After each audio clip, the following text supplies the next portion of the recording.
Jayant, thanks for being with us again today. We love having you on. We love hearing some of your views. Recently, you've been talking about the failure of democracy, especially how it relates to the markets. Give us some more of your thoughts on that. What are you looking at now? Well, thanks for having me again, Angela. You see, the reality is that governments are always a reflection of the underlying culture of a society.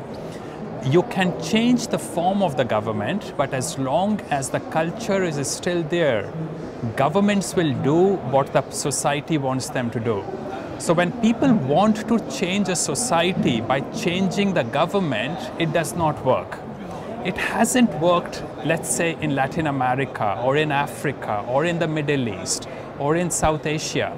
They become democratic, then they go under military dictatorship, and they become a complete chaos. And then the cycle repeats itself. Democracy is truly the worst form of government for any society. Even for the West, the moment you get democracy, populism sets in, and politicians start catering to the demands of bread and butter demands of butter circus demands of the masses. And all the laws cater to those kind of things, and it puts these societies into a vicious cycle. Particularly in the third world, where people are poor, democracy has been a complete, unmitigated disaster. It's very hard for the international media to recognize that, but you go and visit these places and this is the consistent pattern you see. Well, you've certainly talked about India before and some of your thoughts about where the country is going. Let's move away from India for a second. I'm curious what you have to say about perhaps other emerging markets that we speak about. Well, Angela, there's only one emerging market, and that is China. There is no other emerging market. The rest of these poor countries are third world countries. They were third world countries and they will continue to be third world countries. You look at Latin America, it's stagnating economically, and massive social and cultural problems are emerging in these countries.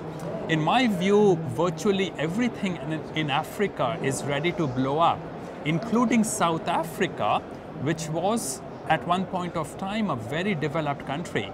But now, from what I hear, there's a civil war kind of situation emerging in South Africa. People are very excited about what's happening in Zimbabwe. And I have been to Zimbabwe, I have spent time there in Zimbabwe. Zimbabwe will be much worse within 1 year than it is now. It was a much better country under Mugabe than what it will be in the future. So the problem is not just with India. India is a very backward, poor, wretched country, but all these third world countries have huge problems. They developed economically for only one reason. They got the free gift of Western technology, but they could not really develop inner resources to continue growing. Only one country changed that. Only one country actually managed to grow by developing inner competencies, and that is China. And that is China. So what do you think the solution is now for countries looking to grow their economy? What's the political? I honestly don't see an easy solution, and if there were a solution, there is only one that I can think of, and which is that Europeans should go back and rule these countries. There's really no other way out for these countries. They are fake countries.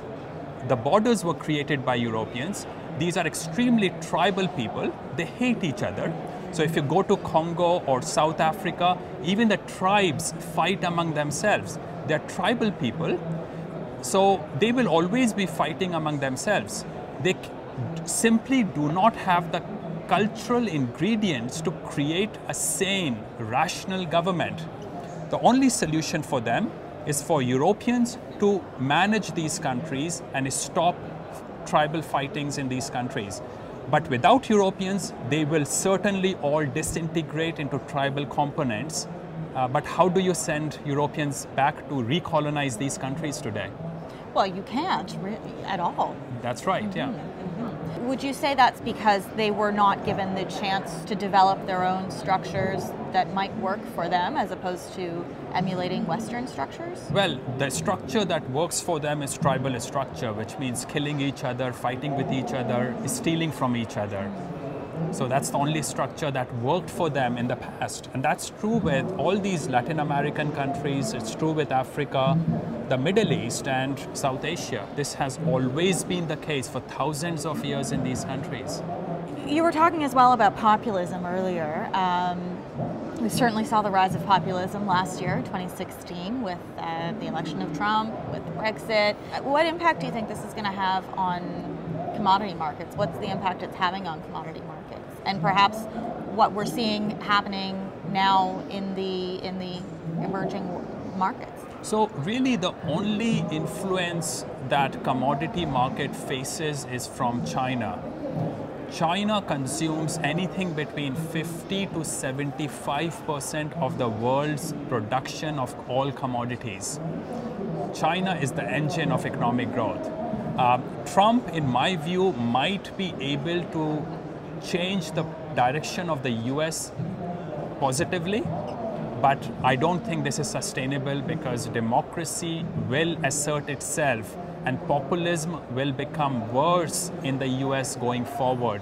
But I'm very happy, I'm actually quite in favor of what Trump is doing, and I think he has improved situation a bit, but the real course of the future of America is downwards because it's a democracy.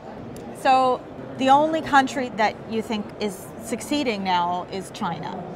So I'm very optimistic, Angela, about East Asian countries. They have the right cultural components for these countries to continue to progress.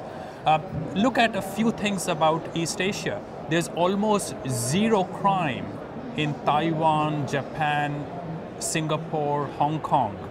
They actually don't have crime. The police actually has nothing to do in many of these countries. You can leave your 5-year-old kid and let that kid walk back home, and it's not a problem. These are very polite societies and very sophisticated societies. They believe in saving. They save their money. There is virtually none to very little drug addiction in these societies. Chinese companies today are producing, some of them are producing machines and electronics that is as good a quality as that of Japanese companies or German or Swiss companies. So Chinese are actually, from an extremely poor country, is becoming a very advanced country in many, many ways. Let's switch focus a bit here. We're at the Mines and Money show in London. You'd spoken recently about finding opportunities in the junior mining sector for high net worth individuals. Give us a bit more insight into where you see some of those opportunities. So what happens, Angela, in the mining industry is that a lot of people are very rightly optimistic about gold and commodities. Prices of gold and commodities have gone up by anything between 200 to 500% in the last 15 years. So these commodities and gold have done extremely, extremely well. What hasn't done well is the mining industry. A lot of people, when they feel bullish about these metals, they automatically feel bullish about mining. Unfortunately, there's no direct correlation between the two. What you have to do is to you have to analyze these companies and look for companies with good projects, and even more importantly, look for companies with good managements, honest managements. You can actually position yourself to make a lot of money in these companies. The reason is that there is a huge differential between share prices, and the value of these companies in many cases. And that is because these are very illiquid companies and the following is very limited in these companies. So over a period of time, you can acquire ownership of these companies and position yourself to make a lot of money by investing in isolated good companies. overall, mining is a wealth destructive sector, but parts of mining are very good. Jayant, what's been some of your highlights of 2017? Well, firstly, we were talking about non-mining areas earlier, and I run a philosophy seminar in Vancouver called Capitalism and Morality. The next one will be in the last week, I think, of July 2018. And this is a philosophy seminar in which I invite some of the best brains to come and discuss about issues that no one wants to talk about elsewhere in the world.